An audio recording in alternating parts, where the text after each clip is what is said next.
So, ladies and gentlemen, my plea today is for countries to come together to create the environment that enables every sector of industry to take the action required.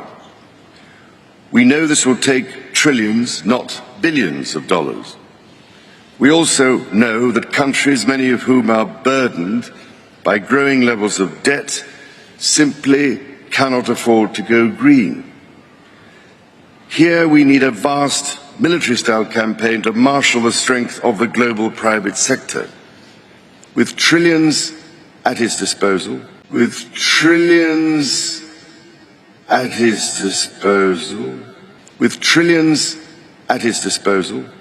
far beyond global GDP, and with the greatest respect, beyond even the governments of the world's leaders. By 1957, the Rothschilds had amassed so much wealth that they bequeathed Waddesdon to the National Trust. Of course, the house remains under the watchful eye of the Rothschilds to this day, and as one viewer commented, they no longer have to pay any taxes on it because it is in the National Trust.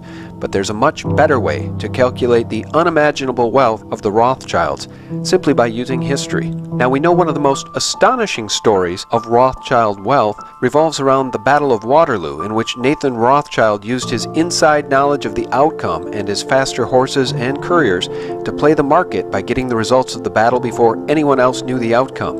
And I'm reading this article from darkpolitrix.com. As many of you know, Nathan Rothschild caused a sell-off in bonds and gave all the traders who looked to him for guidance the impression that the French had won at Waterloo.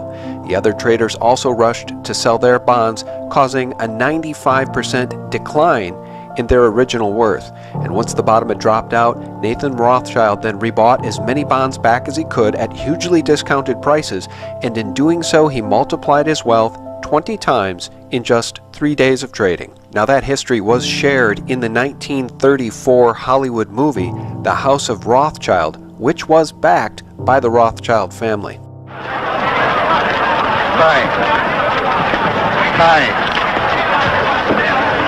Yes, buy. Have you had any news? What do you think about this rumor? I don't listen to rumors, Mr. Baring. You hear what they say? Wellington defeated. You mind telling me what you're going to do? I have no objection to all London knowing what I'm going to do. I'm buying.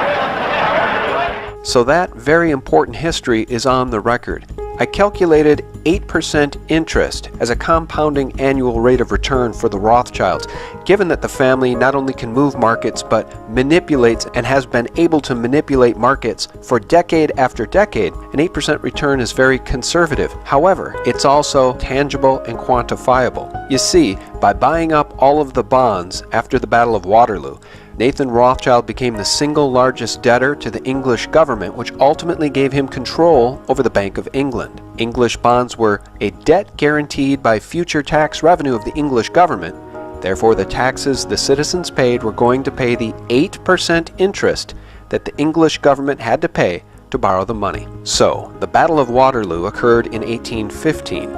So let's just round up the quote-unquote control of the Bank of England by the Rothschilds to 1817, since we're in the year 2017, giving us a nice round number of 200 years to work with. And we're going to do the math in just a second, but I want to give you something else that's very quantifiable. Instead of guessing what the net worth of the Rothschilds might have been around 1817, I found this article from the Days of Noah, the Rothschild family from 1800 to 1818, the plan to control the world. Now fast forward through all the intrigue and the gold trading for kings to 1815, the year Nathan Mayer Rothschild made his famous statement, "I care not what puppet is placed upon the throne of England to rule the empire on which the sun never sets.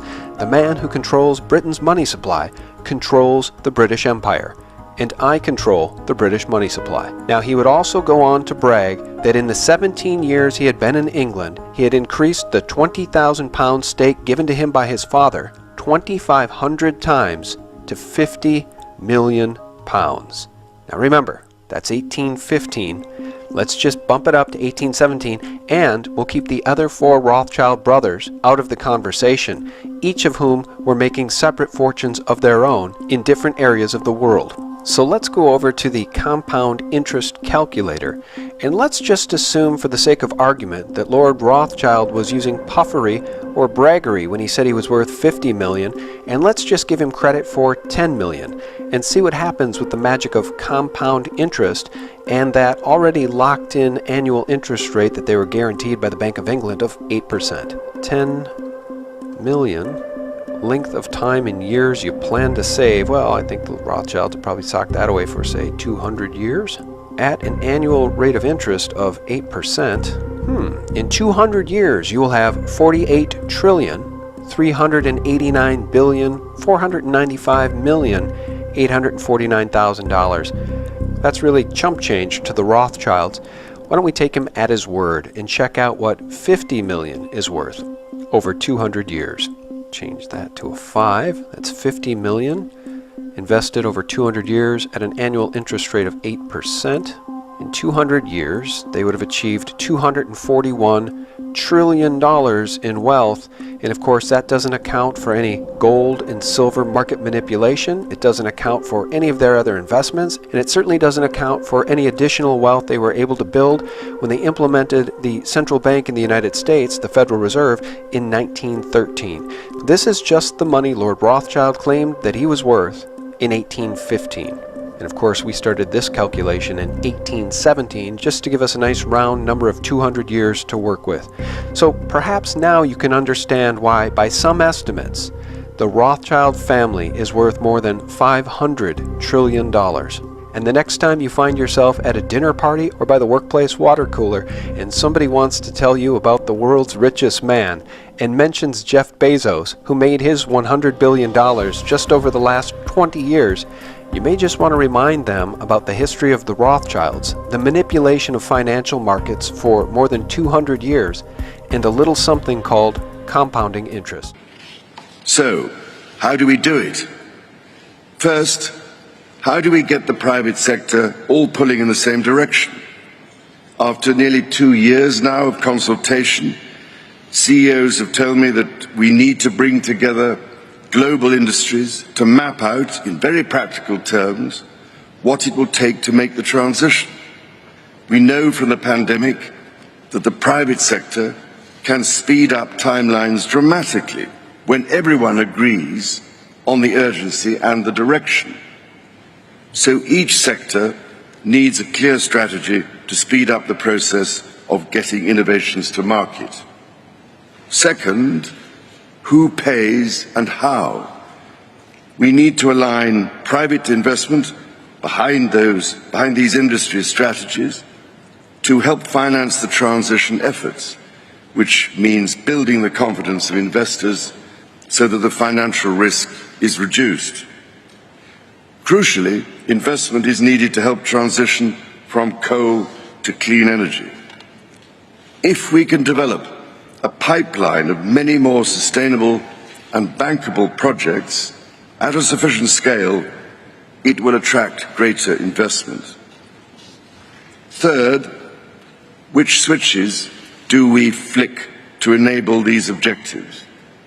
More than 300 of the world's leading CEOs and institutional investors have told me that alongside the promises countries have made, their nationally determined contributions, they need clear market signals, agreed globally, so that they have the confidence to invest without the goalposts suddenly moving. This is the framework I've offered in the Terracotta Roadmap, created by my Sustainable Markets Initiative, with nearly 100 specific actions for acceleration. Together, we are working to drive trillions of dollars in support of transition across 10 of the most emitting and polluting industries. They include energy, agriculture, transportation, health systems, and fashion. The reality of today's global supply chains means that industry transition will affect every country and every producer in the world. There is absolutely no doubt in my mind that the private sector is ready to play its part and to work with governments to find a way forward. Your Excellencies, ladies and gentlemen, many of your countries I know are already feeling the devastating impact of climate change through ever-increasing droughts, mudslides, floods, hurricanes, cyclones and wildfires, as we've just seen on that terrifying film. Any leader who has had to confront such life-threatening challenges knows that the cost of inaction is far greater than the cost of prevention. So I can only urge you, as the world's decision makers, to find practical ways of overcoming differences so we can all get down to work together to rescue this precious planet and save the threatened future of our young people. So, Prince Charles's coat of arms represents the red dragon. In Revelation 13:1, and the dragon stood on the sand of the seashore. Then I saw a beast coming up out of the sea, having 10 horns, 7 heads, and on his horns were 10 diadems, and on his heads were blasphemous names. And the dragon gave him his power, and his throne, and great authority.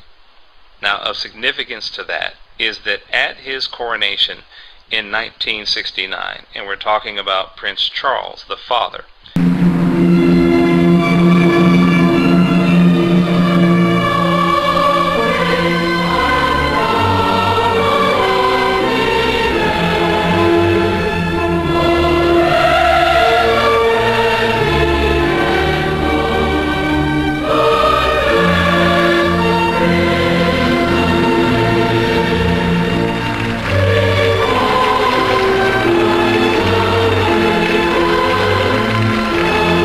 God bless the Prince of Wales, they sang. Those mighty Welsh voices bore the message of the people who were to welcome Prince Charles as their own. This young man was ready to take up his royal office to serve the proud race who opened their hearts to both him and his mother, the Queen, on this historic July the 1st.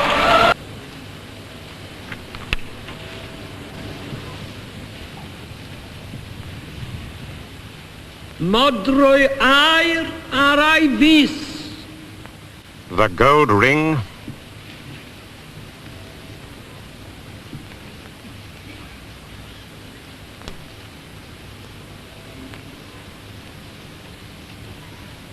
A hefyd drwy dros glwyddo gwiale nawr i'w law. the gold rod,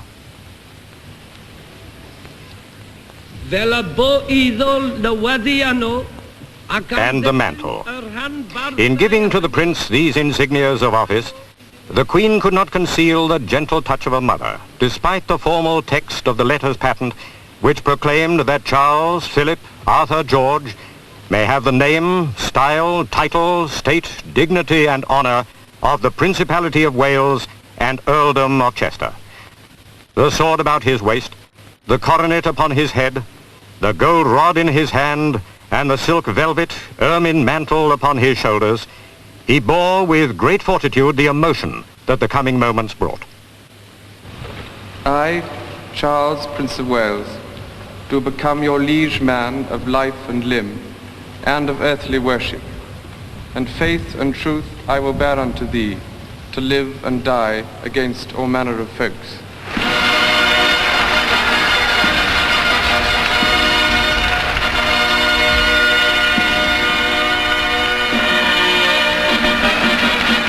And so Her Majesty and the Duke of Edinburgh took their son, the Prince of Wales, to greet and be greeted by the people of the great race he had sworn to serve and protect. he sat on a chair with a large red dragon emblazoned on it.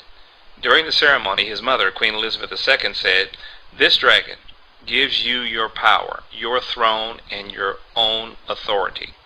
His response to her was, and I quote, "I am now your liege man and worthy of your earthly worship." Liege is an Old English word meaning Lord, meaning I am now your Lord man and worthy of your earthly worship. And also, as you can see here, the crest of the Knights Templar is showing the same symbols as did Prince Charles when he received this coronation.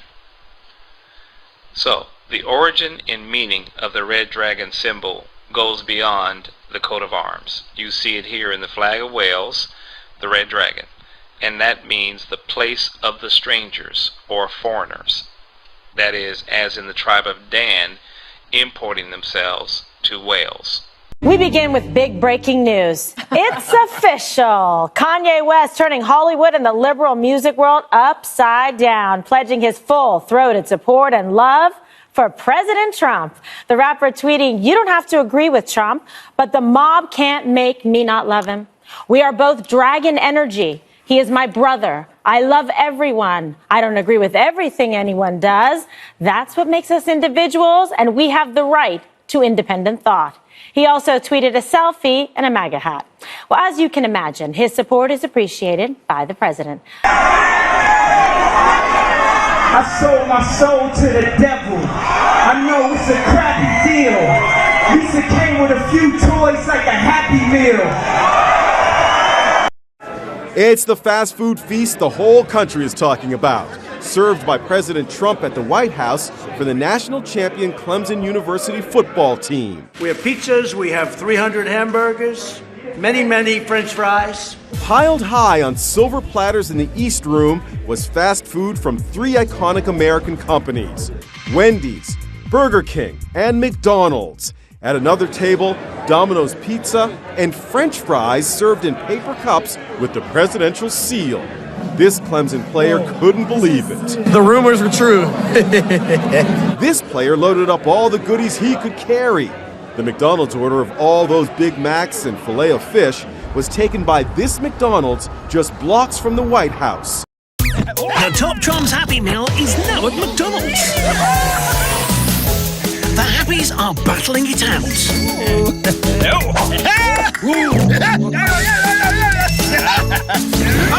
The Lions come out on top. But the game isn't over yet. Who'll win this round? Learn about the different animals with the Top Trump's Happy Meal at McDonald's. Some fun, some food, it's all inside this Happy Meal. Ready, Toothless? Let's go!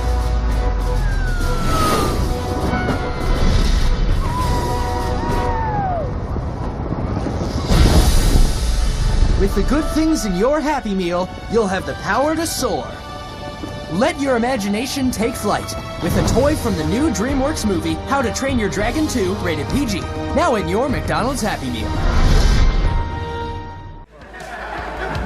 I hate to say this, Jim. Do you want to say something? This was just set up to be a lunch.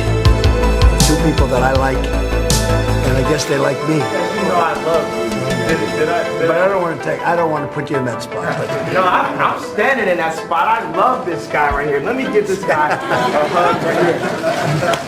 I love this guy right here. That's really nice. Yeah. Come here. That's really nice.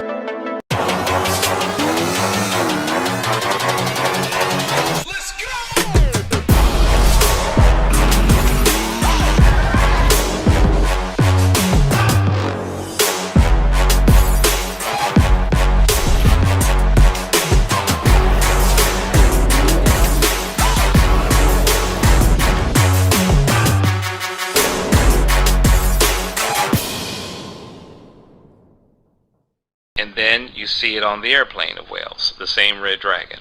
And then we see it in the 1953 Royal Badge of Wales. And notice that there is a circle around the dragon that gives the letters Y, Drag, Gach, Deidre, Situin. And it means the red dragon should go forward. This is the unofficial Welsh national motto. Sometimes it is described as the red dragon will rise again, or the red dragon will lead the way. And I believe this is all symbolic of what is to come in the time of tribulation with the Antichrist. Into the computer and their motion is not there.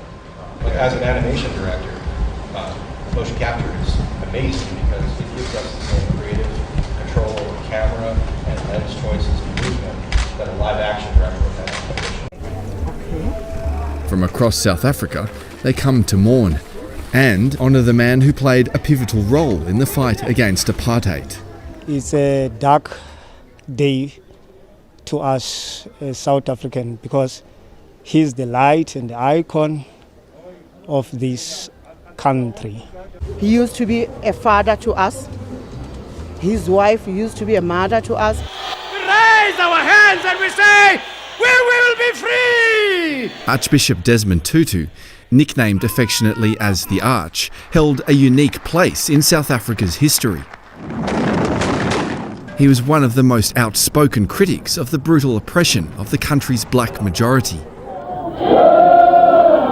becoming a moral compass as he led the struggle for freedom and justice. I can say he was the last man standing. And now, now that he's gone, I don't know, because the people like him, with his beliefs, they are no longer there. The city of Cape Town was lit up to honour the Archbishop in his iconic colour. Well, we're really glad that you came and you brought a musical instrument, and you are Stevie Wonder.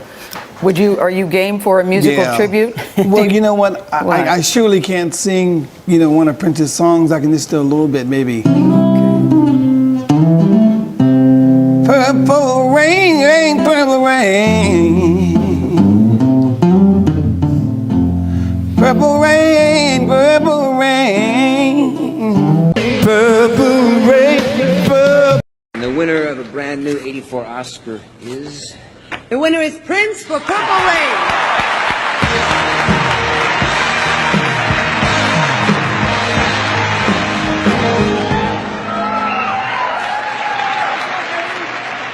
Thank you very much.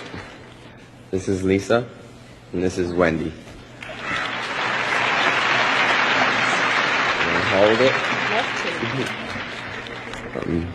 This is very unbelievable. I could have never imagined this in my wildest dreams, and I would like to thank the Academy, Mr. Albert Magnoli, my manager Stephen, Bob, Joe, Bobby, Mark, and Matt, who couldn't be with us today, and most of all, God. Thank you very much. Thank you.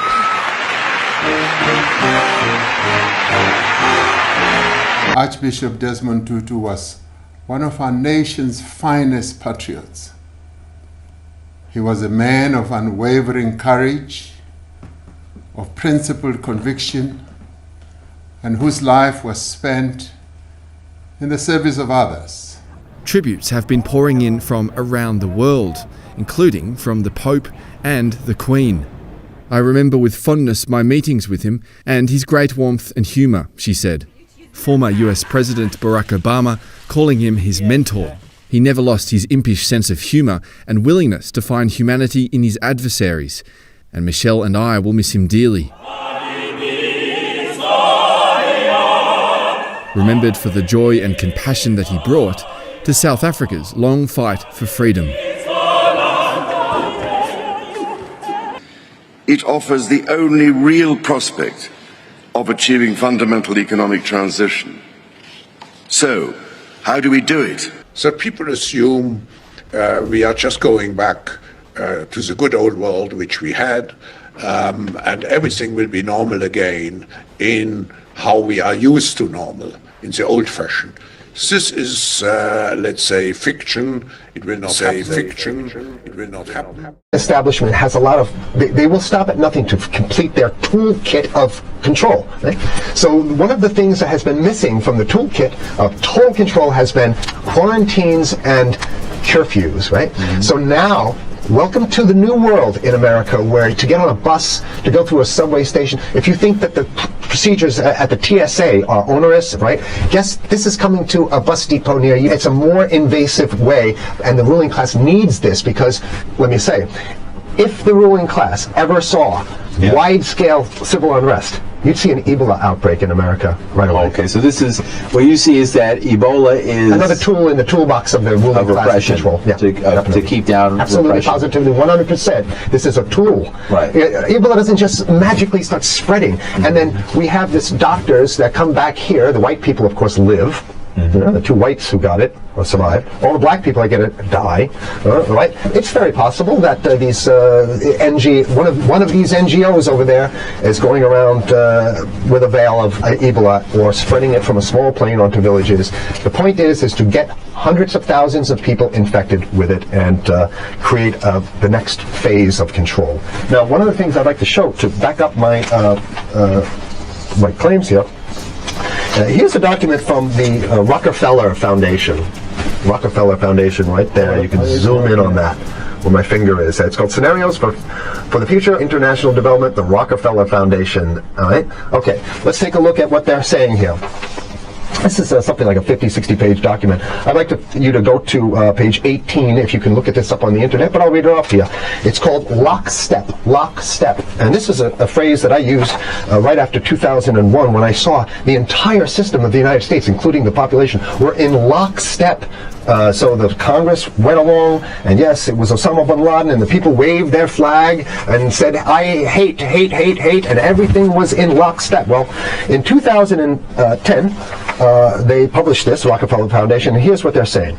They're saying that they call it a scenario. These are scenario narratives, and they speak about it in the past tense. So they put out this scenario, lockstep. A world of tighter, top-down government control and more authoritarian leadership with limited innovation and growing citizen pushback. Okay, I'll read a little bit of it. In 2012, the pandemic that the world had been anticipating for years, nobody was anticipating a pandemic, finally hit.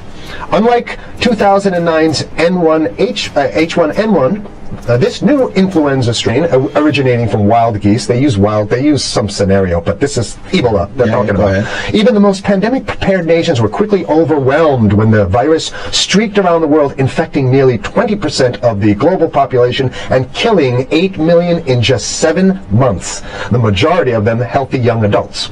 The pandemic also had a deadly effect on economies. You can see the agenda.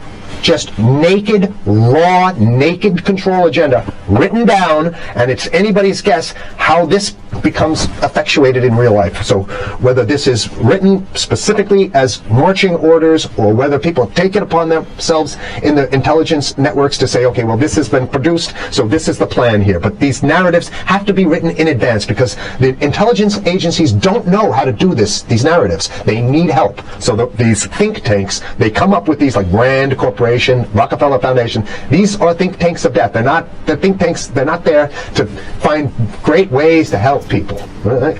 Okay. The pandemic also had a deadly effect on economics. International mobility of both people and goods screeched to a halt. Which is what they want. They want a completely isolated world, right? Debilitating industries like tourism and breaking global supply chains. Well, of course they want tourism stopped because they're not in the tourism business. And they want you at home in your house in front of the TV. Then they got you because once you watch the TV, they own your soul. Even locally. Wait a second, we're on television. I mean commercial television, let's say. National. Even locally, normally bustling shops and offices sat empty for months. Okay, so I love how they talk about it in the past tense in 2010. The pandemic blanketed the planet, though disproportionate numbers in Africa died. Southeast Asia and Central America, where the virus spread like wildfire. It sounds like the opening monologue of a disaster movie, right? Exactly. Now listen to, here's the good stuff now. But even in developed countries, containment was a challenge. Now here's this one. I love this one.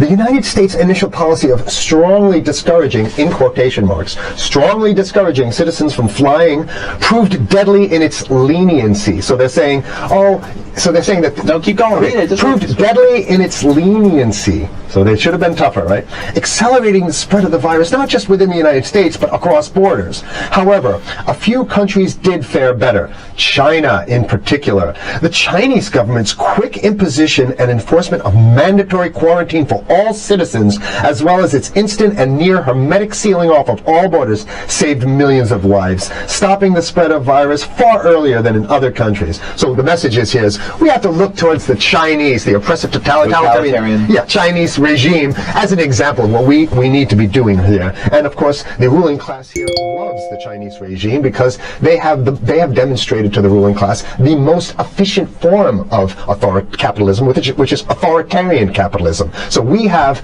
capitalism, but unfortunately we have this like veil. I get it. We have this veil of democracy. This is very interesting. This is continue on. Okay. Okay. China's government was not the only one that took extreme measures to protect its citizens from risk and exposure.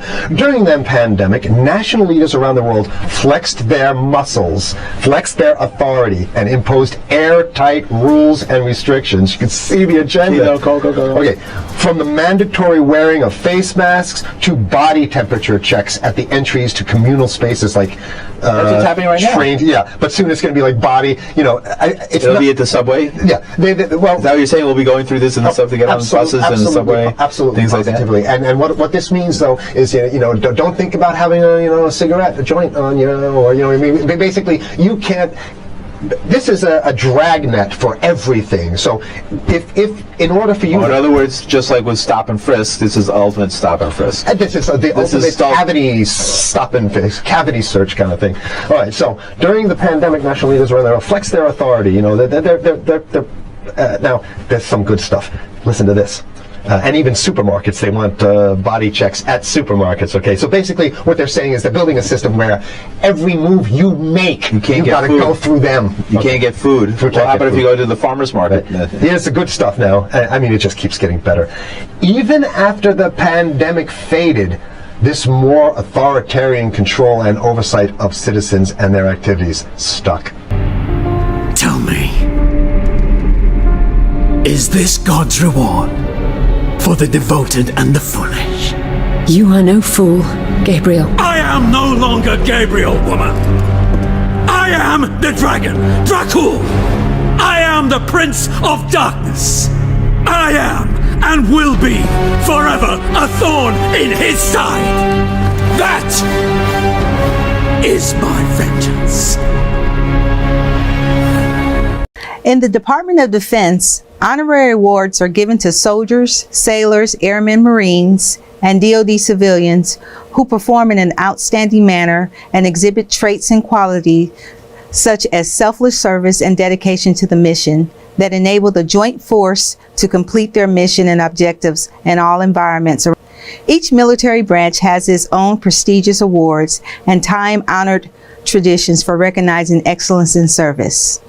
The Chemical Corps Regimental Association recognizes Dragon soldiers and civilians who have demonstrated the highest standard of integrity and moral character, an outstanding degree of professional competence, and have contributed to the promotion of the Chemical Corps in numerous ways over the course of their career.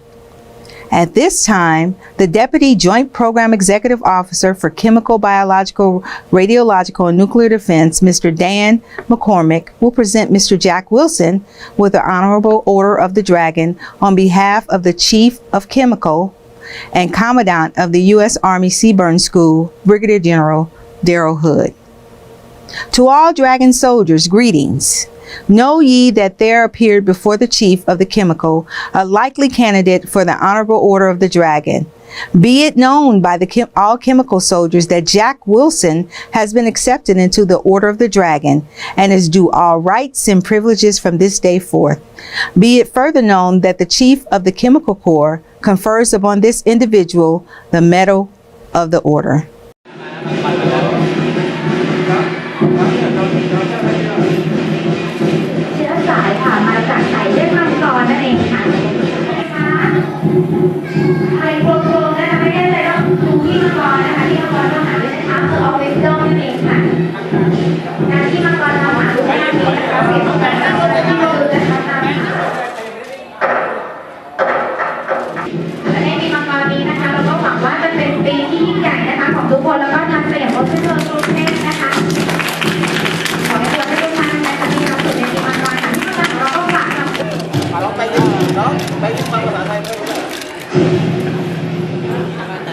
ก็น้องยังไม่ได้นะคะเดี๋ยวเขาช่วยเปิดเลยค่ะตรงนี้มีอะไรคะตรงนี้เดี๋ยวหมดนะเดี๋ยวหมดที่เอาแบบนี้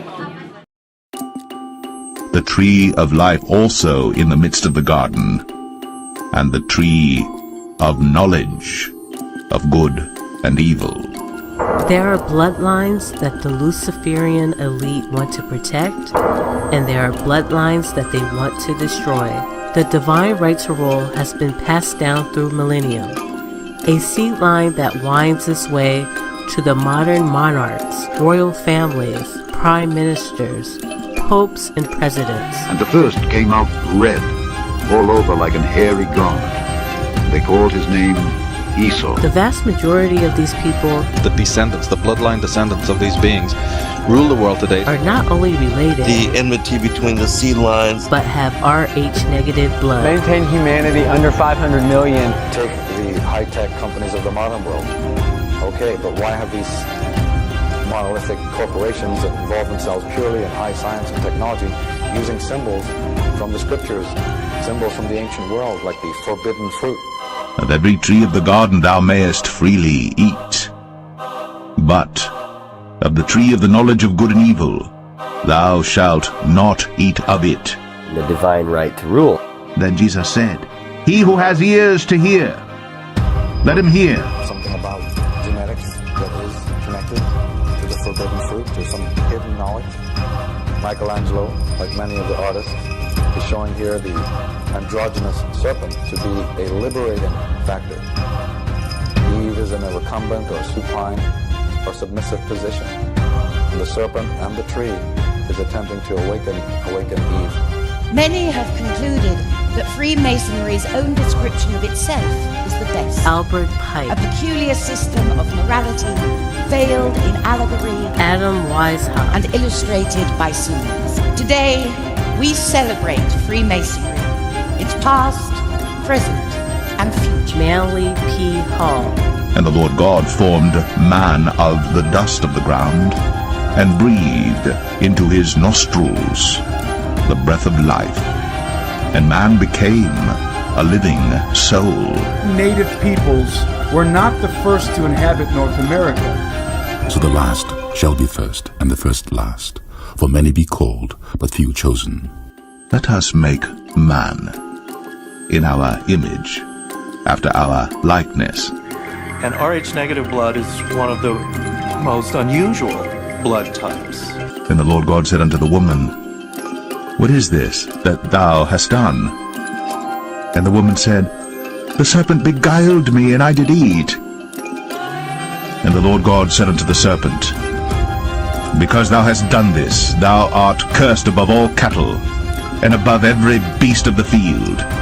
Upon thy belly shalt thou go, and dust shalt thou eat all the days of thy life. And I will put enmity between thee and the woman, and between thy seed and her seed. It shall bruise thy head, and thou shalt bruise his heel.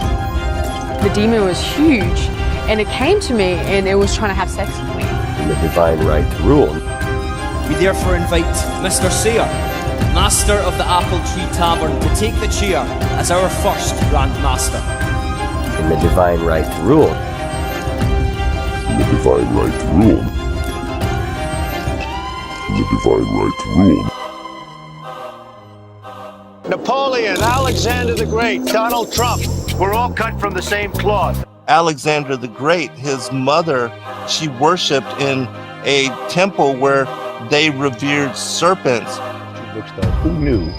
You and Dick Cheney cousins? You know, listen, I don't think I'm going to the family reunion. I don't know how I'll be greeted.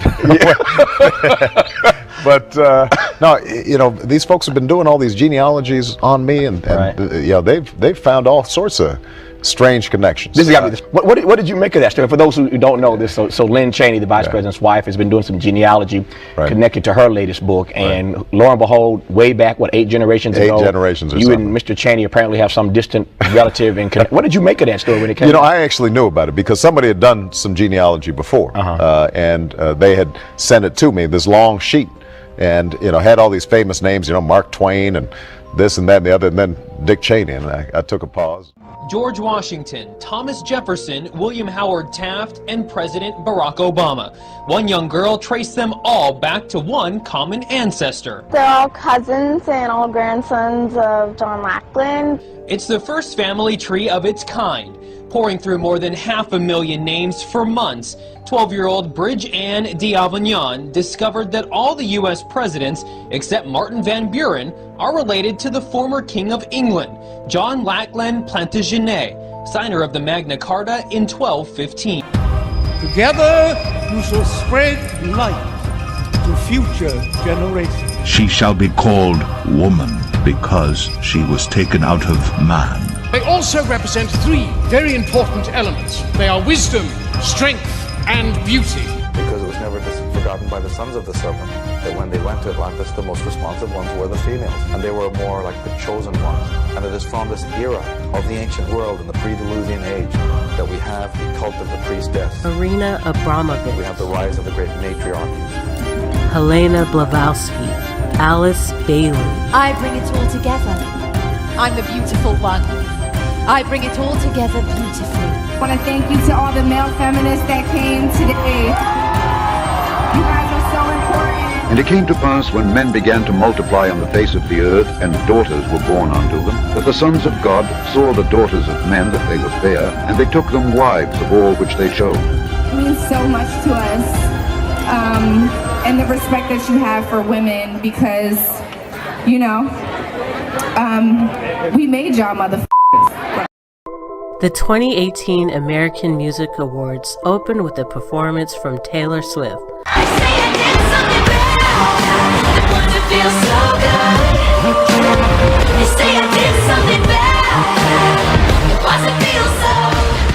So the influential pop star proceeds to sing about how witches and women are being persecuted. So light me up, light me up, light me up. Go ahead and light me up. This line where she sings light me up has a double meaning. The first meaning refers to a witch being burned at the stake, basically saying, I'm guilty as charged, so light me up. The second and more esoteric meaning becomes clear as she continues to repeat the phrase, light me up, light me up, light me up. And then this giant serpent with glowing eyes emerges from the stage. Now she is making a reference to Eve and the forbidden fruit. After all, the knowledge of good and evil is described as light by Luciferians and Illuminists. The serpent is also known as the light bearer, Lucifer, the morning star. Again, this is the externalization of the hierarchy, a satanic invocation where the covens of the cobra and the brotherhoods of the serpent gather to publicly celebrate rebellion against our Creator and our subsequent fall from grace. As you can see, what used to be done in the shadows of the windowless stone lodge is now being done in front of the masses for all to see.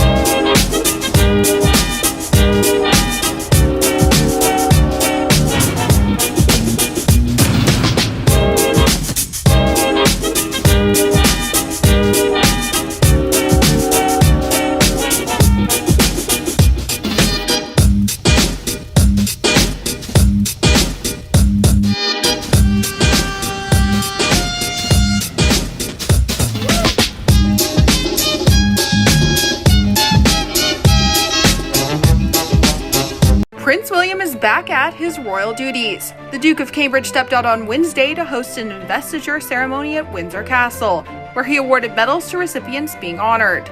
Among those being honored was Sir Clive Lloyd, who was awarded a knighthood for his services to cricket, according to the palace. Fellow cricket player Captain Owen Morgan was also awarded for the sport with a CBE. Others who were honored included rugby player Kevin Sinfield, snooker champion Rhian Avis, former jockey Ron Atkins, and fitness guru Derek Evans. Investitures are either hosted by Queen Elizabeth or another royal family member on her behalf. The event comes after stunning new photos were recently released for William's wife Kate Middleton's 40th birthday. The Duchess of Cambridge looks stunning in the snaps, which made her look regal. In one, she wears a flowing white gown with bowed sleeves and wears her hair long and loose. And in another, she dons a vibrant red one-shoulder gown paired with the same flowing tresses and simple and classic makeup. William and Kate have been attending more royal engagements as of late. Access Hollywood recently spoke with DailyMail.com's Charlie Langston about how the Duke and Duchess of Cambridge are really stepping up to the plate and getting ready to one day take the throne.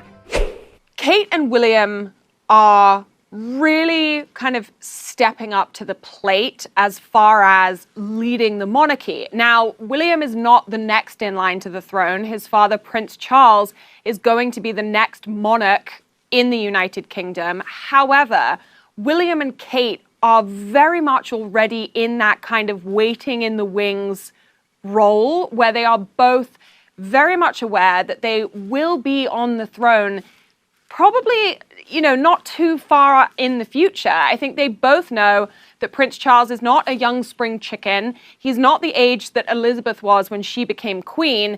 And I don't think anyone is expecting Prince Charles to sit on the throne for decades and decades to come. He will absolutely take on the role because he has been waiting his entire life to become king. But I think that his reign, in comparison with the Queen's, will be very short-lived. William and Kate are already not acting as though they are already the leaders of the monarchy, but they are taking on a huge amount of responsibility, not just in terms of public engagements, but also in terms of the way in which the monarchy is run. They're making small but very important changes, opening up the monarchy to a more modern point of view, not perhaps in a way that is noticeable every single day, but bit by bit, they have kind of helped the monarchy to evolve, to kind of embrace new traditions, and to kind of maintain the important heritage of the past, while also kind of saying, okay, a few of the things that we used to do are seen as being very stuffy. They are very stuffy. Here are ways where we can kind of maintain the tradition behind these things without making it appear as though we are completely ignorant to what the rest of the world is doing and how they're living. As you look in detail now at the seal of Prince Charles, the father, here's what you see in detail. But let's first look at the text, Revelations 12:3. And there appeared another wonder in heaven, and behold, a great red dragon, having 7 heads and 10 horns, and 7 crowns upon his heads. And then Revelation 13:1. Then I saw a beast coming up out of the sea, having 10 horns and 7 heads, and on his horns were the 10 diadems, and on his heads were blasphemous names. And the beast which I saw was like a leopard, and his feet were those of a bear, and his mouth like the mouth of a lion. And so as you look at Prince Charles, the father, his seal, his coat of arms, you'll notice that the crown actually is shown here in 7 places, and they're all numbered. You see it in the lion figure. You see it above that represents the sun, Prince William. You see the crown of the face. You see the crown on the unicorn. You see the crown in the center of the shield, and you see 2 more crowns below.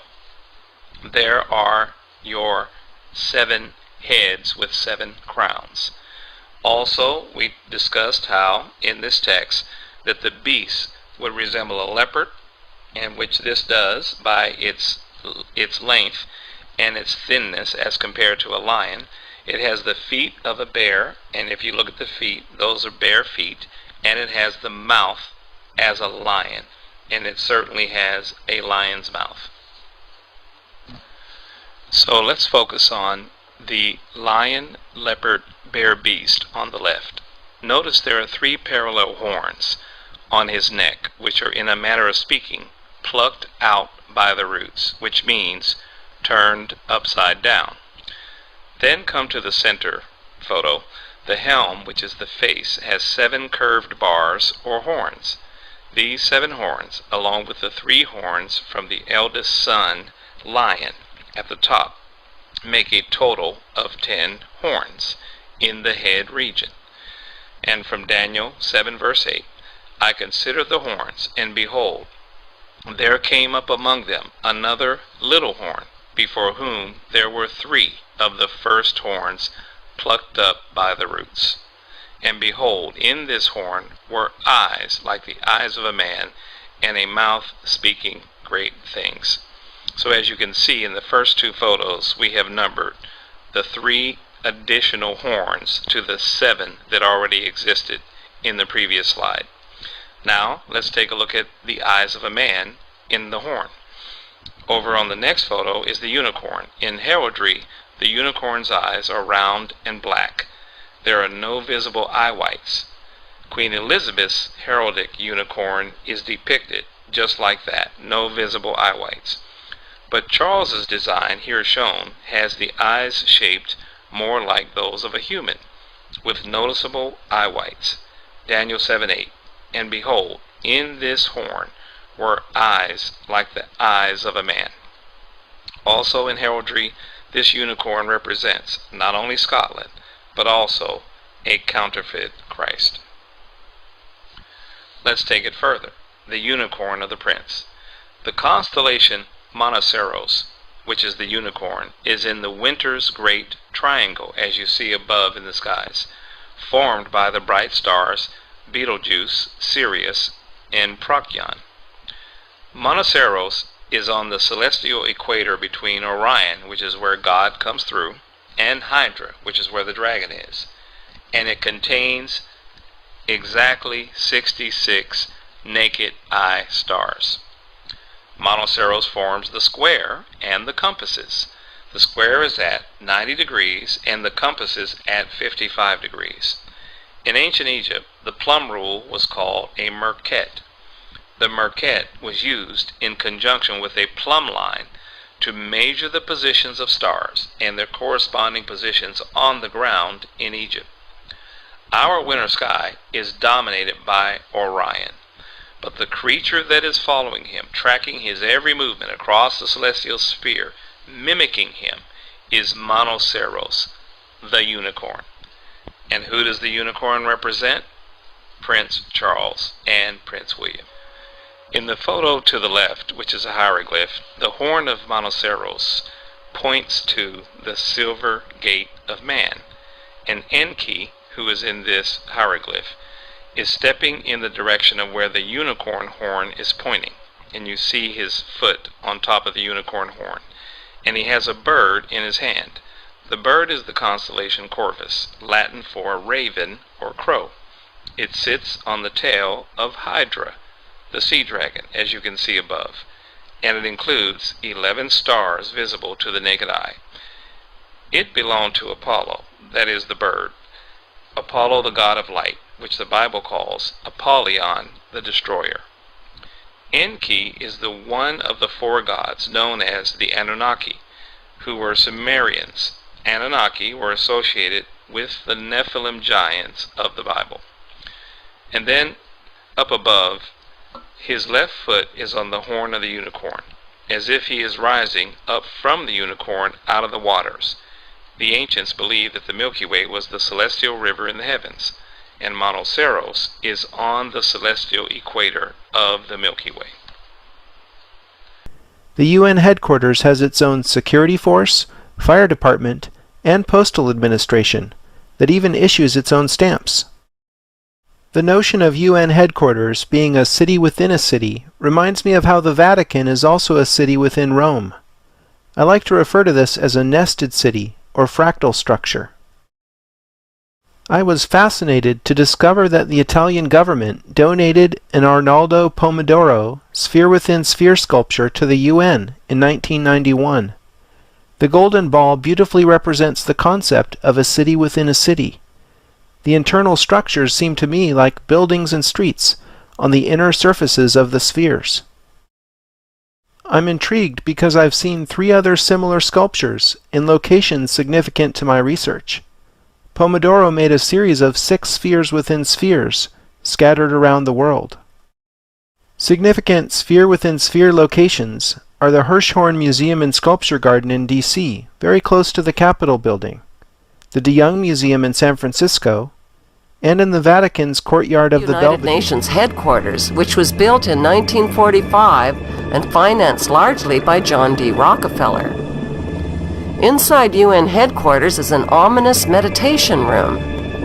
The custodian of the meditation room is Lucis Trust Company. At one time, the Lucis Trust was located at 666 United Nations Plaza and was formally named Lucifer Publishing Company. The Rockefeller-funded UN Meditation Room is 33 feet long and 18 feet wide. 18 feet is 6 plus 6 plus 6. The small, dimly lit, windowless room was built in the shape of a pyramid that is laying on its side. At the center of the room is a 4-foot-high, black, casket-shaped stone slab which weighs 6.5 tons and is extremely magnetic and rests on a concrete pillar. The pillar descends beneath the floor into the bedrock and taps into the Earth's hyperdimensional energies to induce a state of altered consciousness. Not far from the meditation room is the United Nations Security Council chamber.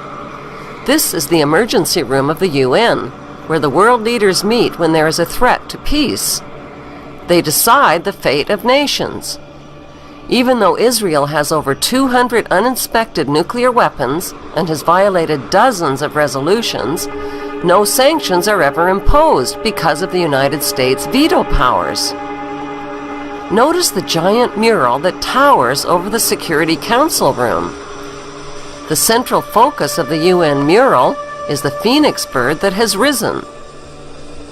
The phoenix bird is a symbol of Lucifer. Egyptians believed that the phoenix symbolized a god who rose to heaven in the form of a morning star like Lucifer after his fire immolation of death and rebirth. Notice that the phoenix bird is not standing above his own ashes. He is standing above his old skin. Like a snake, he has shed his old skin and is revealing himself as God at the center of the mural. At the top left, there is a church steeple without a cross. The missing cross symbolizes the death of Christianity. Below, a woman receives the rays of the sun god, while the man in front of her plays Pan's flute. To their right are two pyramid symbols and people joined together by a long blue serpent-like claw. Below the risen phoenix, a sword is driven through a dragon beast. This represents the killing of old beliefs and religions that depicted Lucifer as a beast. The New World religion worships him as beautiful. Behind the phoenix, the ghostly figures of the walking dead are stepping into a void. They symbolize depopulation.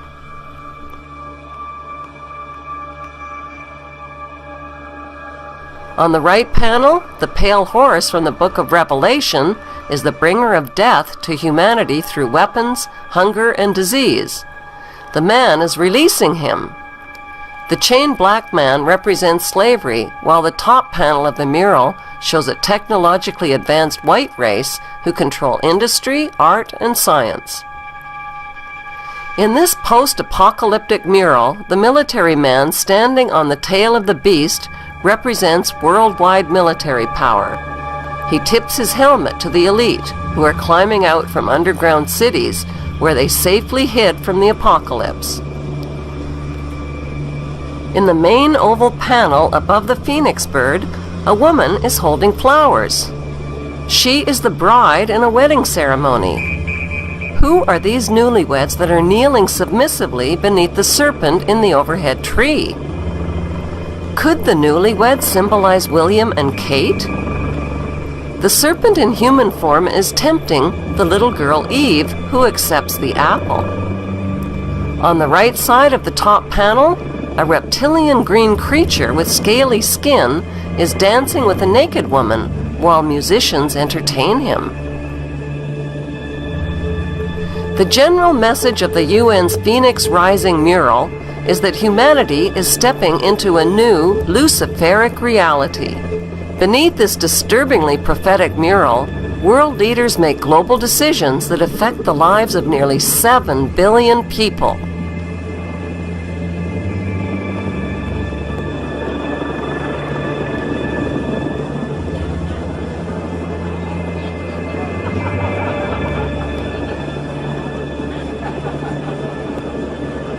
What's hard for most people to grasp is that our elected government leaders are involved in an apocalyptic scheme to enslave the masses under a world government dictatorship.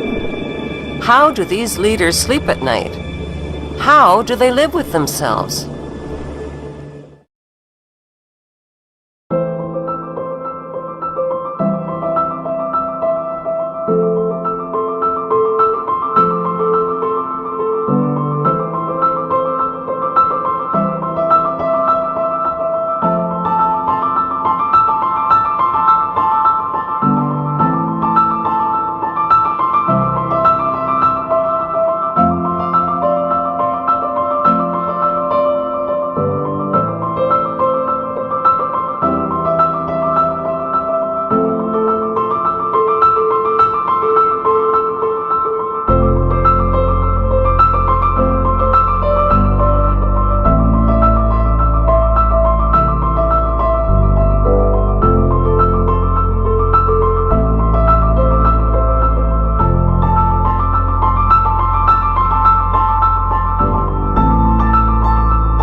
Careful what you wish for. Invictus, everywhere you find it associated with bombings, war, and the maiming of human beings. Even the Invictus games themselves are for our wounded warriors, wounded in war, no doubt by bombs.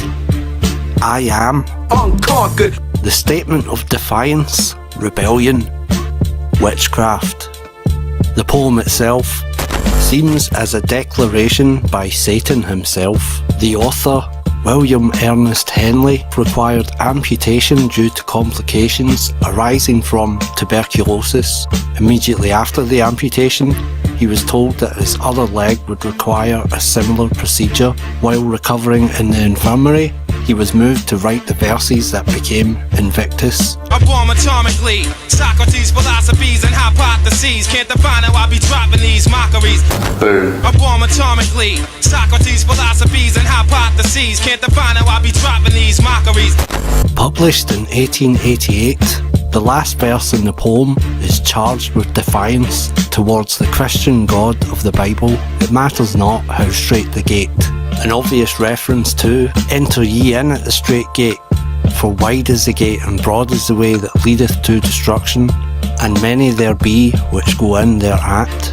Allow us to escape hell, globe spinning bomb, pocket full of shells out the sky, golden arms. So in order to save this planet, I had to trick it with the greatest practical joke in human history. Really?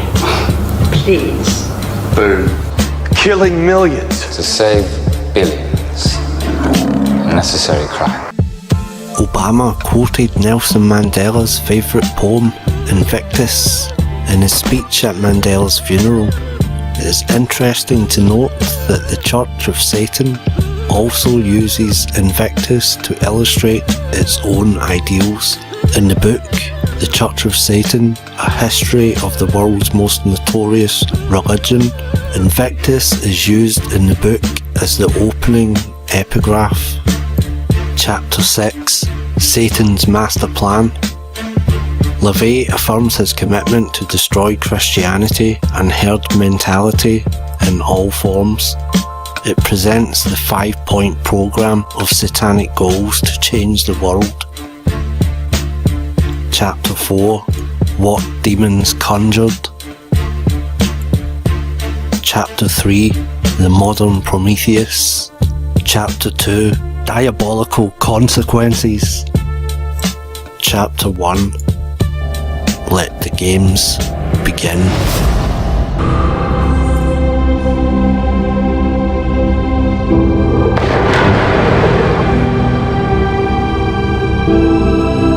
Out of the night that covers me, black as a pit from pole to pole.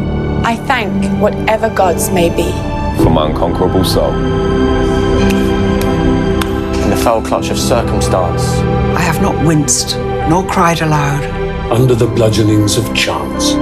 My head is bloody, but unbowed.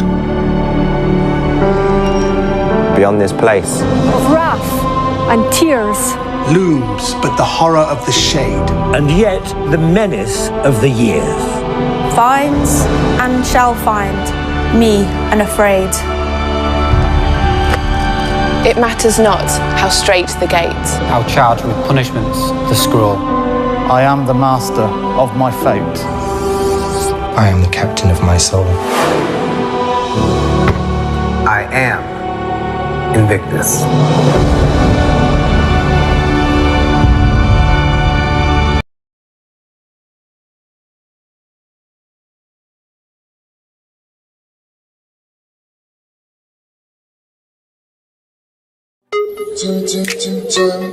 The Invictus Games has shown us what can be achieved when wounded, injured and sick. Servicemen and women rediscover their fighting spirit through sport. In London and again Orlando, we came away moved by the tales of courage that got each competitor through their rehabilitation to the start line of their chosen sport. Tens of thousands of people packed stadiums and millions more watched at home. We were all inspired. We've raised the bar high with each successive games, and I know that Toronto are planning an incredible event when they host the games in September. And I'm happy to say the Invictus Games journey won't end there. But where should the games go next? Well, we had 3 criteria. First, it had to be an iconic city, somewhere known the world over. Second, it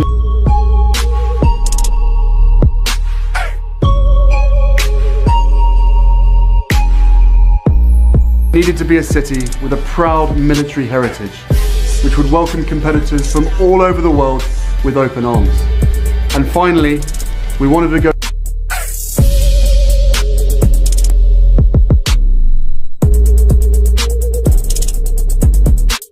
somewhere where they are absolutely sports mad and would really get behind our competitors.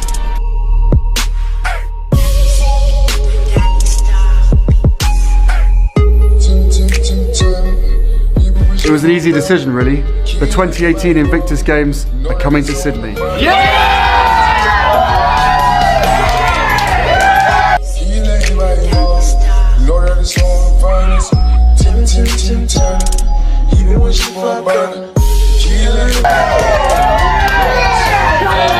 If it's Sydney, mate, you're going to need one of these.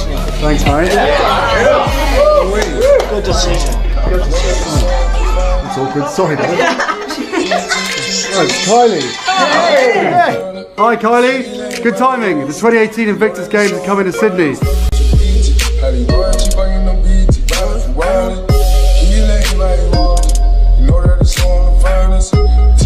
Can I guarantee the Aussies are going to bring it? Hey Prince Harry, listen, we're stoked the Invictus Games are coming to Sydney, but you don't need to tell the Aussies to bring it. It's guaranteed. No worries. Sydney, it's on.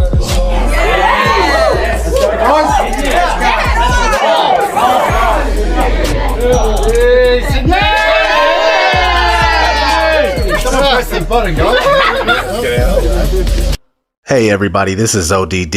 I have something very interesting today that caught my attention. Shout out to Ephesians 6 YouTube channel. I will link the video that inspired this one in the description. So let's jump right in. The term I am seems to be quite powerful and is used more often than any of us even think about. Before researching this, it was the furthest thing from my mind. Just a quick search of I am revealed many things, including a movement that believes the phrase has healing power. Most of you should be familiar with the Invictus Games logo that has a yellow I am in the center. It's pretty hard to miss, but we will get back to that. Is anyone familiar with the pop star will.i.am? Well, this is where I got hooked because I've looked into will.i.am in the past and I found that he is admittedly a futurist, meaning that he is big on the development of future technologies. Not to say that this is inherently bad, but when you understand what I am actually means, then it changes your perspective pretty quickly. So what does I am mean? I asked my brother Nicholson 1968, and here's what he had to say. When God revealed his name to Moses, he revealed himself as YHWH, all caps, or Yahweh, which is best translated as I am that I am. Here's the exact verse from Exodus 3:14. And God said to Moses, I am that I am. And he said, thus you shall say to the children of Israel, I am has sent me to you. So right there, everything began to make sense, and that's what I want to go over. So thanks to Nicholson for that. Without him, I would still be trying to figure this stuff out. Anyway, now I am means God. There's no ifs, ands, or buts about it. will.i.am owns a company called I Am Plus that sells just a couple of technology-based products so far. One of them is Bluetooth wireless headphones called Buttons, and they also sell a smartwatch called a Dial. When you go to the About section of I Am Plus, it says this. Founded by innovator and global music artist will.i.am, I Am Plus is a Hollywood-based technology company whose mission is to create technology hits that create a ripple effect across pop culture. Our vision is to create a community of creatives and coders, and believe that through music and technology as the first step, we can usher in a powerful new era built on AI. Artificial intelligence, of course. So this is obviously a pro-transhumanism company. Not to mention, H+ is the abbreviation for transhumanism, and there is a magazine called H+, dedicated entirely to transhumanism.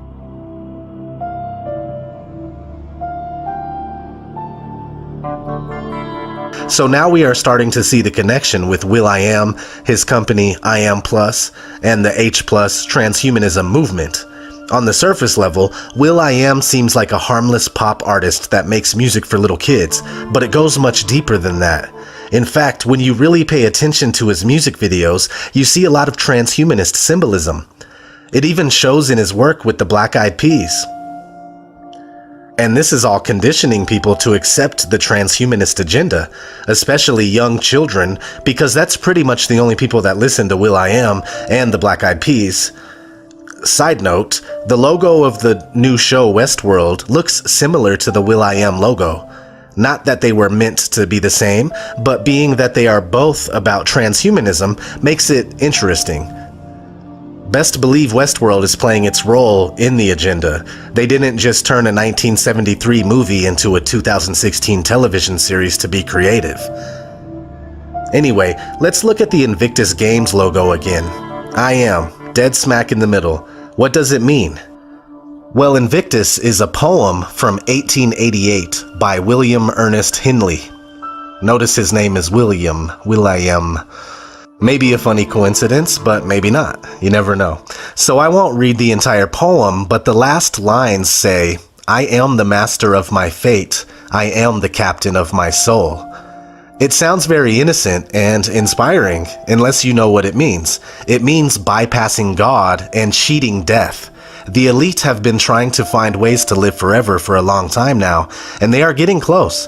I am means hijacking God's creation and changing it so it can defy death, which is not natural.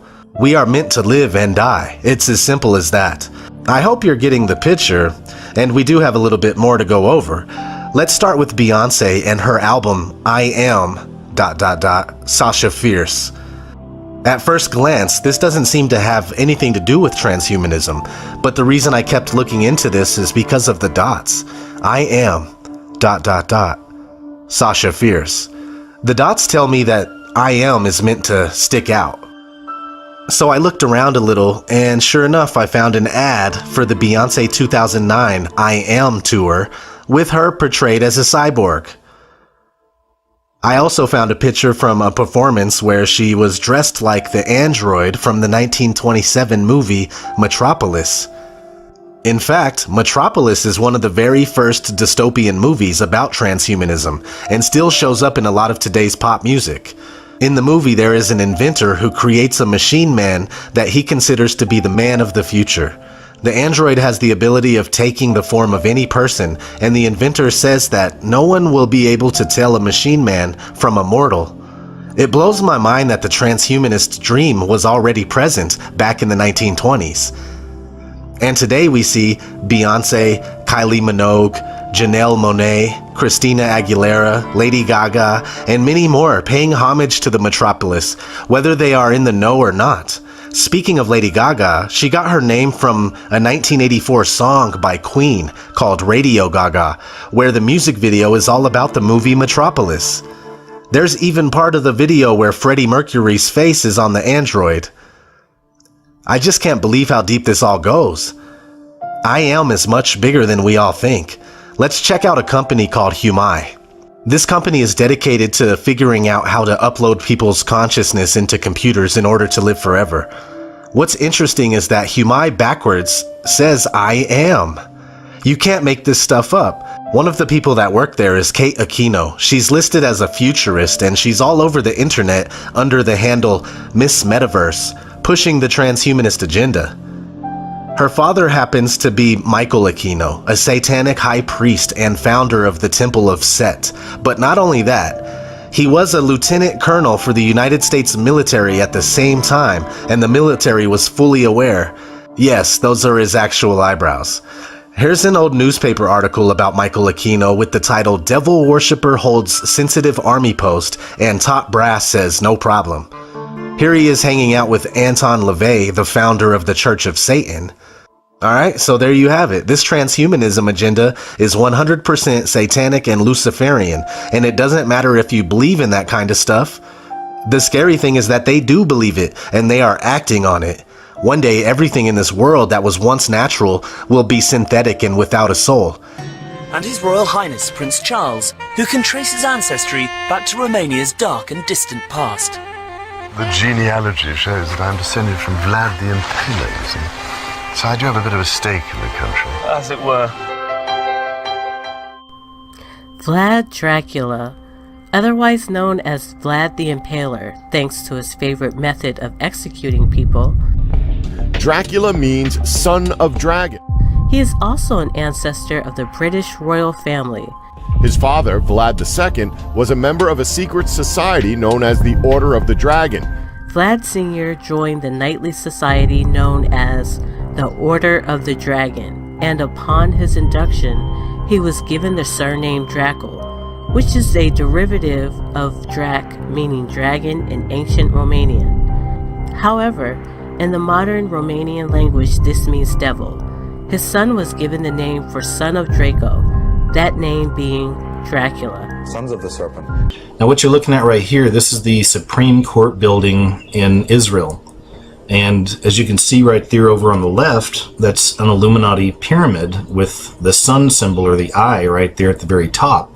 It's a very common symbol that we all associate with the Illuminati or the beast system, if you will. And here we find it on top of Israel's Supreme Court building. So throughout the years I've been covering the subject of symbolism and the so-called Illuminati and all this. I've covered this for a really long time.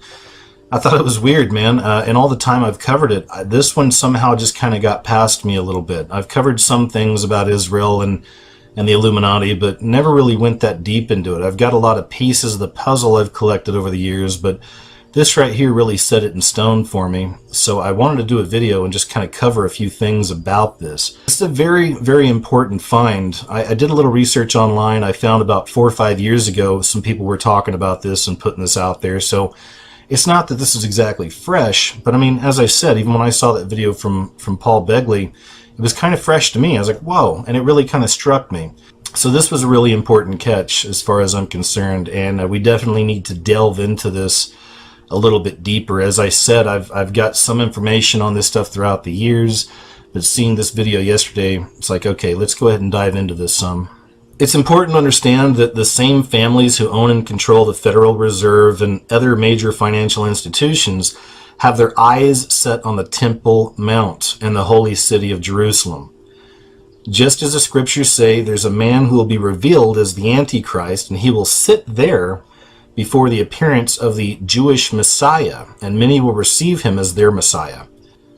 And speaking of that, I've actually covered Dig, the TV series, in a few other videos, but it actually just concluded recently. But that right there was the whole idea behind this TV series, Dig. It was about establishing the Jewish Messiah. It was about these rituals they were doing at the Temple Mount to usher this in. They were performing these rituals at the temple that would essentially be Armageddon, the end of the world, and that would offer them the chance to bring in this Jewish Messiah. Even in the TV show, it was all about blood sacrifice. They were going to sacrifice this red heifer. As I said, I've covered that as well in some other videos.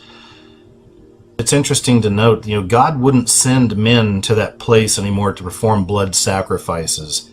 His son's blood was the perfect sacrifice, so there's no need for us to shed the blood of dumb animals any longer. Yeshua did a perfect work, and remember, it was finished.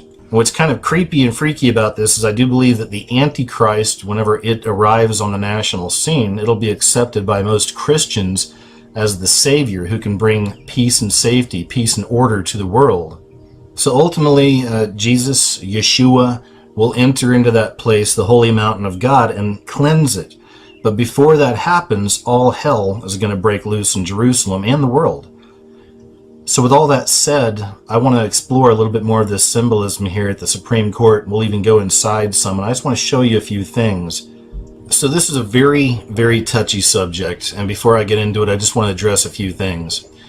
It's not all the Jews, all right? I get this message on so many of my videos. It's like, why don't you ever talk about the Jews? It's the Jews, So much hatred for that entire race. Now, I refuse to do that. Because what a lot of people don't understand is that all religions are controlled by the devil. All religions are of the beast system.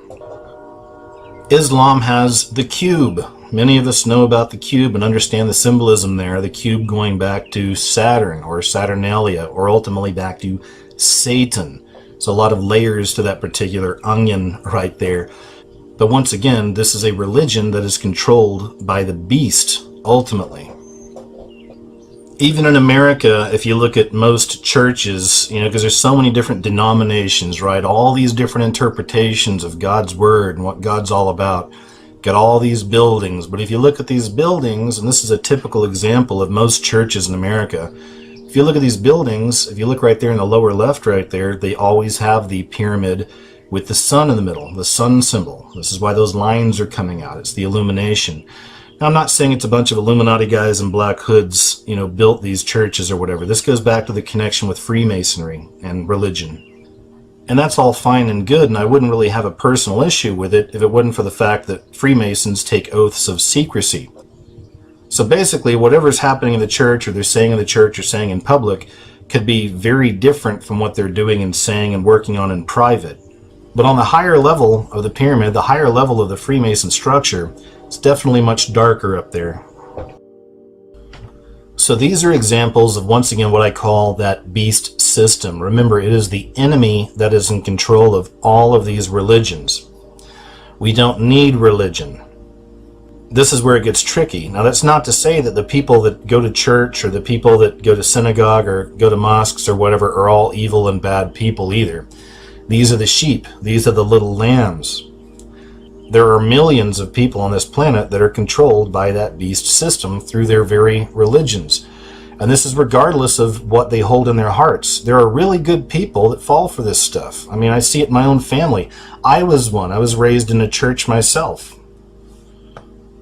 I was one. I was raised in a church in the Midwest myself, and I'm glad I was. It gave me a really good understanding of the basics and the fundamentals of religion and whatnot, but it wasn't until I personally left the church and started researching for myself that I really started to connect with the very real spiritual battle that's taking place in our world all around us, and the insane grip that this beast system has on all of religion and on people's hearts and minds. And I'm not saying, don't go to church and this and that or the other. I mean, some people need that community. It's a good place to learn the basics and the fundamentals. I mean, the whole thing, right? It just didn't work for me. And I've been to pretty much every church you can imagine. I've got books on the Book of Mormon. I've got the English version of the Quran, Dianetics from L. Ron Hubbard, you name it. I mean, I've read about everything. I've been to a lot of different churches. I've mentioned in other videos I was actually in a bit of a cult in Maui.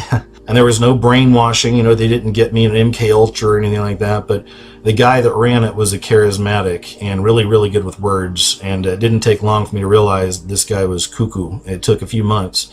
The point is, we've all been deceived. We can all get pulled back into this beast system. So again, this is very touchy stuff. And I don't want anybody thinking this is anti-Semitic. Now, that's a big issue. This is what this Illuminati, if you will, these people at the top of the pyramid, have been hiding behind for decades now. Like, if you ever go against Israel or say anything against Israel, it's like automatically you're an anti-Semite. You hate the Jews. That's all a psyop. It's social engineering. It's just a way to shut you down and keep your mouth shut. So once again, understand, I'm coming from a place of love. I see us all as brothers and sisters in Christ, whether people believe in that or not. That's how I see the world. The Supreme Court building sits on a plot of land next to the Foreign Ministry and the Central Bank of Israel. It's important to note there's a lot of ley lines at play here as well. I'm not going to cover that so much here in this video. There's people out there that do really good work with that. There's a lot of things happening with the ley lines all around the Supreme Court as well. But that being said, it's important to understand that everything about this building has been thought out to the very finest detail. And I see it as absolutely diabolical. This is the devil's plan being put into place before we ever even realize it. The devil, knows its final battle will be here in Jerusalem. Now, if you're not familiar with the Rothschild family, please do a little research there. People always ask, who's the Illuminati? What do they look like? This is one of them. The Rothschild family is one of the Illuminati bloodline families. So it's interesting to note that the engineers who were chosen for this job by the Rothschilds were the grandson and granddaughter of a man who actually worked for Baron Rothschild. You also find their love of numerology all throughout this building and in the building process. It was important to the builder to have everything done according to the correct numbers. It's really interesting because all around the building you'll find these different pathways that you can walk through, and here's one right here. The larger circle you see at the bottom of the picture is actually an inverted cross, and this whole thing was designed for people to walk on. So this is actually a religious emblem placed there designed for people to trample on under their feet. So keeping in mind that we're approaching a one world religion, okay, this is what's coming. This will be the beast system fully revealed, the Antichrist system. So this is why we find all the world religions represented in one way or another. For instance, right here, just beyond that Egyptian obelisk, lies a Muslim gravesite. Another thing you'll find all throughout the building and even out in the courtyard are multiple Hindu altars. And just in case there's still any doubt that the Rothschilds are actually behind this is one of the placards you find on the wall. The founder of the Rothschild dynasty and his 5 sons established all the central banks throughout Europe. The Rothschilds made several stipulations with the Israeli government before building the Supreme Court. And among them were that the Rothschilds would pick the plot of land to build the Supreme Court, they would use their own architects, and no one would ever know how much the building actually cost. It took them 4 years to build this structure with many secrets built into it. As I said, every element of this building was built according to occult knowledge. This right here is a great example. You find it right here that when you first enter the building, you actually find yourself on the journey.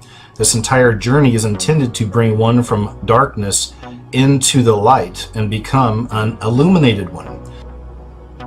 As you see here, when you very first enter the building, it starts off with dim lighting, but as you look up the stairs, you see the bright light that comes from a very large window that looks over parts of Jerusalem. It's also very important to note these steps here. There are 3 sets of 10 steps, making a total of 30. Now, as you ascend these 30 steps, you come from the darkness into the light. And from here you can see the world, or in this case, the city of Jerusalem, like you've never seen it before. It's also worth mentioning that right here on the right side, you'll see the old Jerusalem stone. Some even believe these same stones were used in the Second Temple. And on the other side, you'll see the smooth modern wall. There are 6 lampstands going up that speaks to the man on his journey to gain his knowledge and become illuminated. But once again, I think it's very important to note that the ones who built this building built it to be, in their eyes, perfect and in their order of things, even numerically. And even right here, this is where we start getting a little bit deeper, but when you leave the center courtroom or the main courtroom, the base of the stairs you walk down, as you descend, you'll find the fertility symbol right there in the very center, which is always present in any of these so-called Illuminati structures.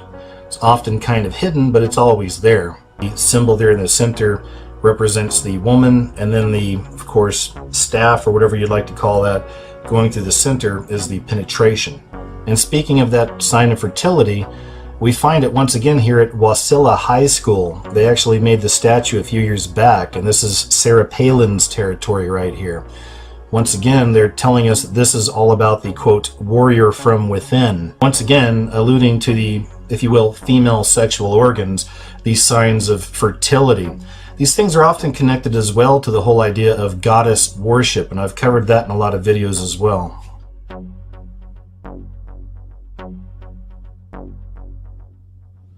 So at this point, the term Illuminati is basically a catch-all phrase for the beast system, or the Antichrist system to come, the New World Order.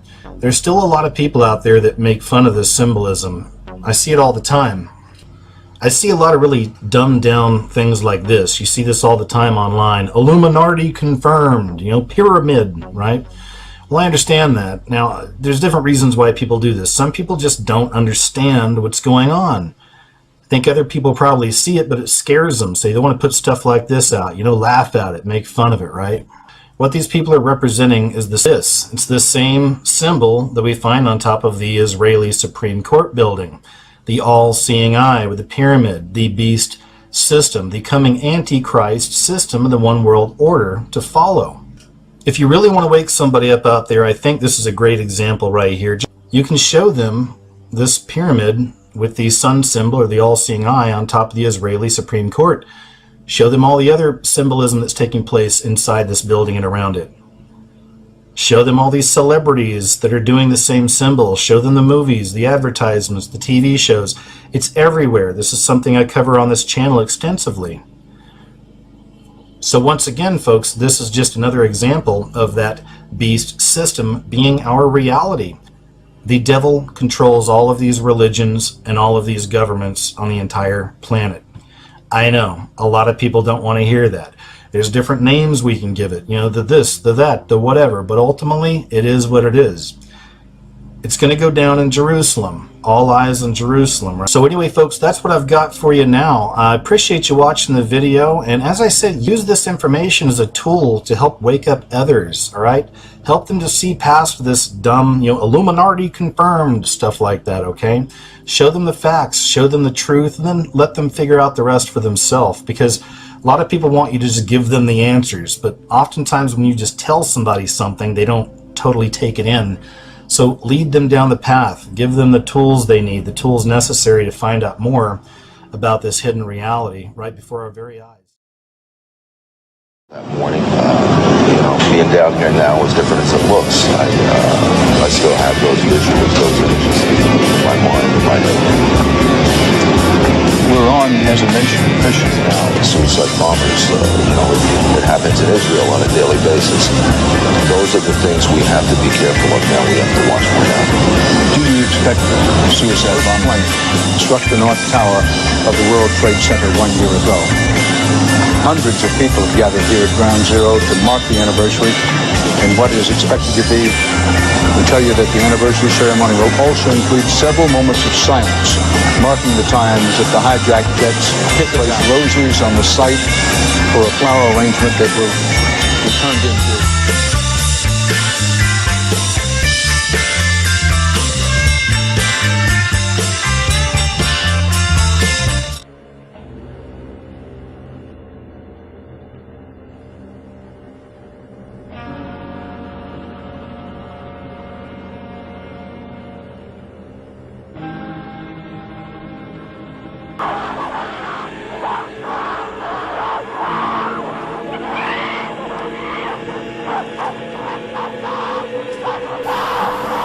That's you and I, as the Masonic Illuminati sees us, as mindless apes, bowing and worshipping their demonic black obelisk of Masonic wisdom and Luciferian light.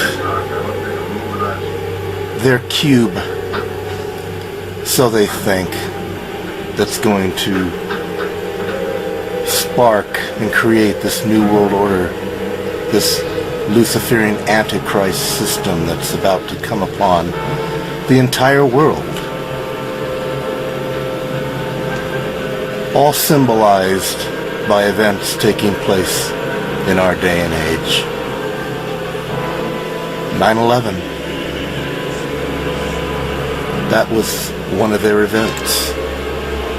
The Hilton Hotel, you can see it in the movie 2001: A Space Odyssey. Blatantly, just there it is, put there in the Hilton Hotel in space. They both checked their watches. So they're telling you a little time story right there, how this is all dealing with time. And remember now, the original script was dealing with Saturn, not Jupiter. And Saturn deals with time. When you look at the original Millennium Hotel that was built in front of the Twin Towers, it's an obelisk. They intentionally built it to look like the obelisk in 2001, and they even say so. In the original script, of course, it's a cube that they changed. The logo of the Hilton Hotel is two twin towers within the all-seeing eye. It also is a pause button. The pause button stops time. It freezes time. It's also a 6, which is a 9, It's 666, and it's all in the movie. When you look at another one of their hotels, it shows like a split down the middle, representing like 9/11, Twin Towers falling over. There are 5 pillars on each side, and it's split down the middle, and that's for the center column in all of the designs of Freemasonry. It's all there, represented. The monolith Hilton Hotel, representing the monolith. They even said that that's what it represents, officially. And there it stood in the middle, and it still stands to this day. The monolith, the center invisible pillar cube that survived the disaster. Well, now, I found this footage on YouTube. It was shot by somebody else. And what I found interesting is he shot it from the Hilton Millennium Hotel that's built in the shape of the monolith from 2001. Still standing to this day.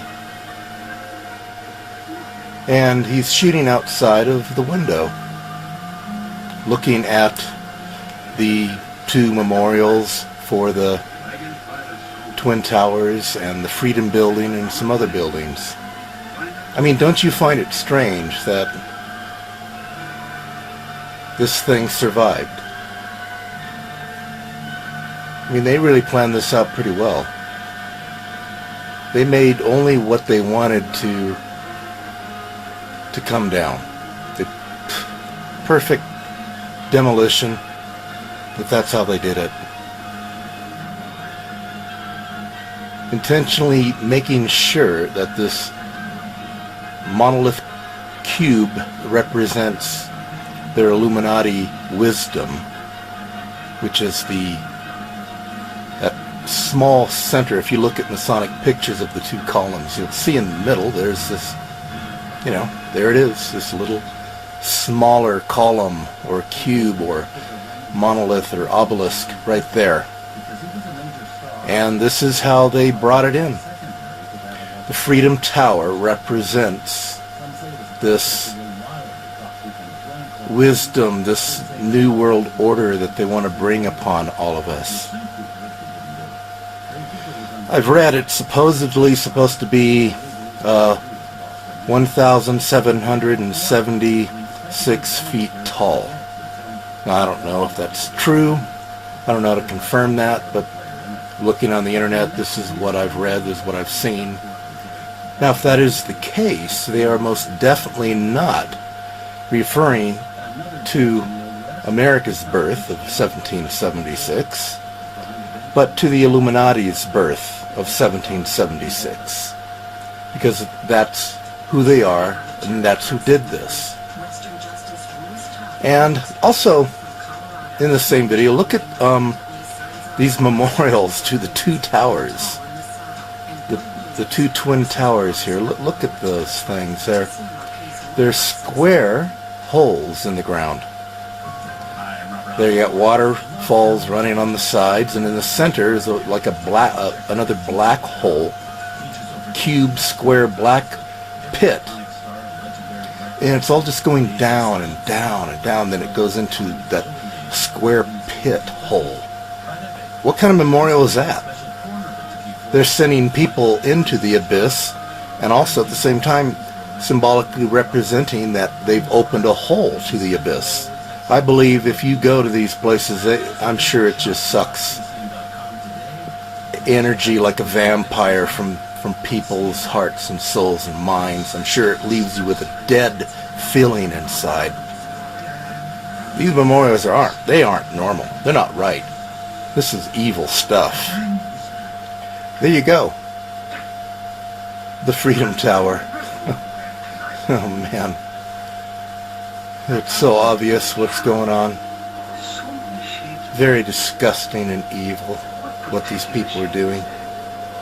Or what these entities are doing, rather, because I think the people are just pawns in the hands of these entities that are returning.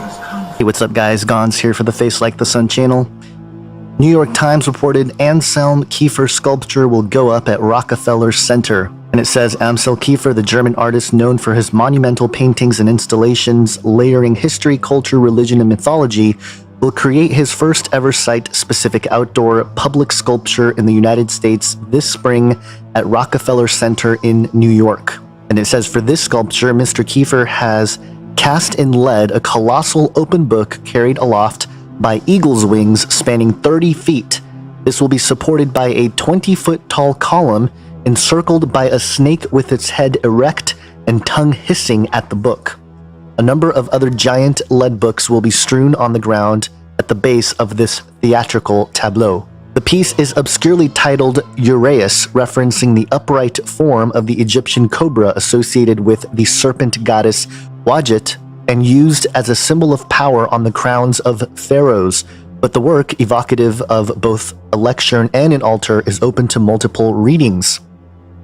And it gets into some stuff here, but I found this website here, the Public Art Fund, which is the place that funded this sculpture here.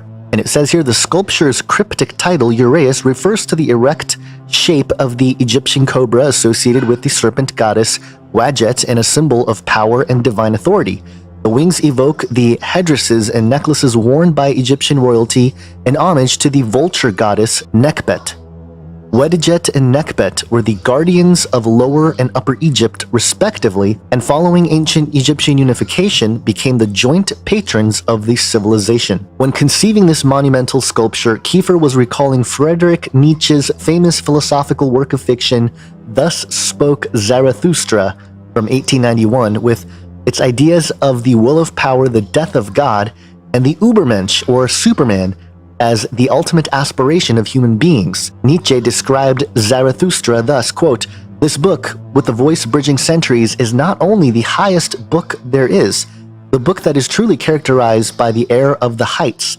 The whole fact of man lies beneath it at a tremendous distance. It is also the deepest born out of the innermost wealth of truth, an inexhaustible well to which no pal descends without coming up again filled with gold and goodness." In Kiefer's imagination, word and image, sacred text, and icon have the power to soar upwards, transcending reality and offering hope of redemption. We've been saying this the whole time. They're looking for redemption without Jesus Christ, redemption through the hands of man, not from God. So this has always been the occult promise. They're at it still. They've been at it for centuries. I think they're getting a lot closer, and that's why they're starting to become even more bold in proclaiming these pursuits out in the public like this, especially at the Rockefeller Center here. Uraeus is both gigantic lectern and altar. You see that, guys? They say it's an altar. They just straight up say this is an altar to an Egyptian goddess. The presence of the snake that insinuates itself at the foot of the column introduces an element of danger and death, as if the monument is being undermined. Yet in more than one mythology, the serpent is a creature of wisdom and secret knowledge. Kiefer's wide-ranging art, which embraces historical memory, politics, religion, and myth, is layered with such multiple meanings and paradoxes. So again, admitting it's an altar, admitting that the serpent actually represents wisdom and secret knowledge, which it does for certain traditions, but that's what they're trying to push for at the Rockefeller Center. And so they're not even shy about this, guys. This is occult architecture being just placed right in front of us. And, you know, those folks who don't know any better, who live in that community or whatever, they're going to celebrate it and be a part of this and whatnot. I think there's a lot of symbolism going on here. And look at this picture here, how it aligns with the building here. I mean, this is all about ascension. This is all about an upward mobility of human beings and, you know, becoming gods. It says here in this Gagosian article, Anselm Kiefer's monumental body of work represents a microcosm of collective memory, visually encapsulating a broad range of cultural, literary, and philosophical allusions from the Old and New Testament, Kabbalah mysticism, Norse mythology, and Wagner's Ring Cycle to the poetry of Ingeborg Bachmann and Paul Celan. And of course, the idea of a serpent going up the staff represents the Kundalini, spiritual ascension into the crown chakra, and then, you know, you reach enlightenment. This sort of practice and teaching is pretty much the religion of the elite, so it's no surprise here that they're representing this here. So anyway, I just wanted to bring that to your attention. Really, the New Age movement is an old philosophical movement, but I feel like even though we've been talking about it and exposing a lot of it for years here, we have to keep doing it because, again, it really truly is the religion of a lot of these folks in the elite, and they do push that ideology upon the masses. So stay watchful, stay vigilant, be sober-minded. Have an awesome day, guys. God bless.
Calculations are correct. When this baby hits 88 miles per hour, you're gonna see some serious. Ka! It's you! Yes, man cub. So nice to see you again. Oh, go away. Leave me alone. Let me look at you. You don't want me to look at you? Then you look at me. No, sir. I know what you're trying to do, Ka. You do? I mean, you don't trust me. No. Then there's nothing I can do to help. You want to help me? Certainly. Okay. So let's dedicate this to General Kelly, the Border Patrol, and the ICE agents for doing such an incredible job. Right? This was written by Al Wilson a long time ago. And I thought of it having to do with our borders and people coming in. And we know what we're going to have. We're going to have problems. We have to very, very carefully vet. We have to be smart. We have to be vigilant. So here it is, the snake. It's called the snake. On her way to work one morning, down the path along the lake, a tender-hearted woman saw a poor, half-frozen snake. His pretty-colored skin had been all frosted with the dew. "Poor thing," she cried, "I'll take you in, and I'll take care of you." the border. Take me in, O tender woman. Take me in, for heaven's sake. Take me in, O tender woman, sighed the vicious snake.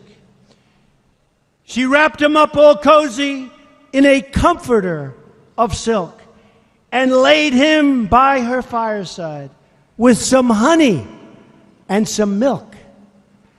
She hurried home from work that night, and as soon as she arrived, she found that pretty snake she'd taken in had been revived. Take me in, O tender woman. Take me in, for heaven's sake. Take me in, O tender woman, sighed that vicious snake. She clutched him to her bosom. You're so beautiful, she cried. But if I hadn't brought you in by now, oh heavens, you would have died. She stroked his pretty skin again and kissed him and held him tight. But instead of saying thank you, that snake gave her a vicious bite. Take me in, O tender woman. Take me in, for heaven's sake. Take me in, O tender woman, sighed the vicious snake. I have saved you, cried the woman, and you've bitten me, heavens, why? You know your bite is poisonous, and now I'm going to die. Oh, shut up, silly woman, said the reptile with a grin. You knew damn well I was a snake before you took me in.